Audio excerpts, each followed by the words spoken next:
Bħala familja waħda qegħdin naħdmu f'partit imġeddet aktar b'saħħtu u jħares lejn il-ġejjieni.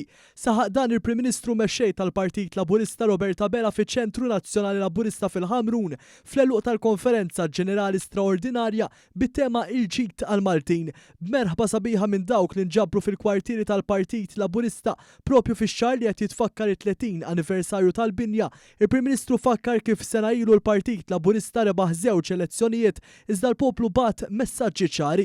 Fosthom li ried li l-Partit Laburista jibqa' fit-tmexxija imma li dan ikun partit aħjar milli hu u li jagħti iżjed widen lil bżonnijiet tal-poplu.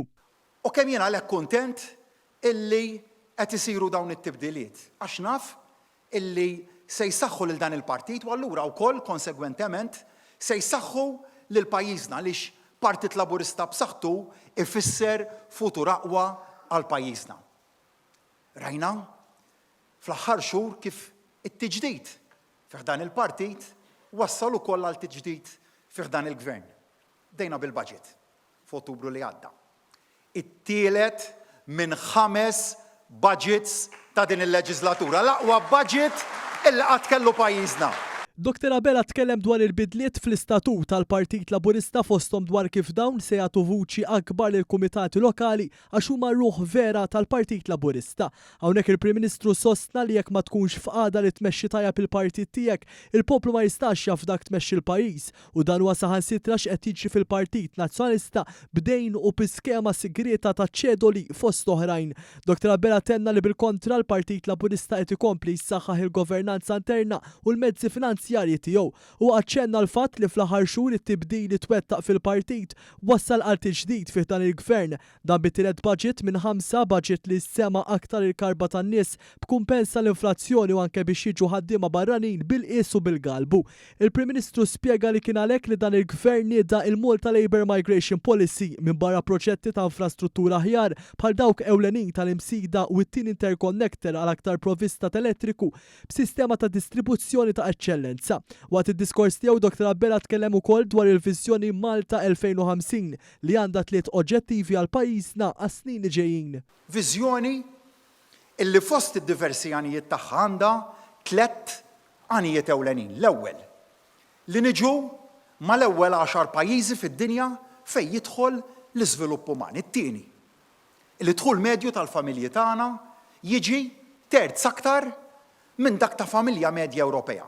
U t-tielet illi il-livell ta' sodisfazzjon bil-ħajja f'pajjiżna ikun mal-aqwa 5 tal-Unjoni Ewropea.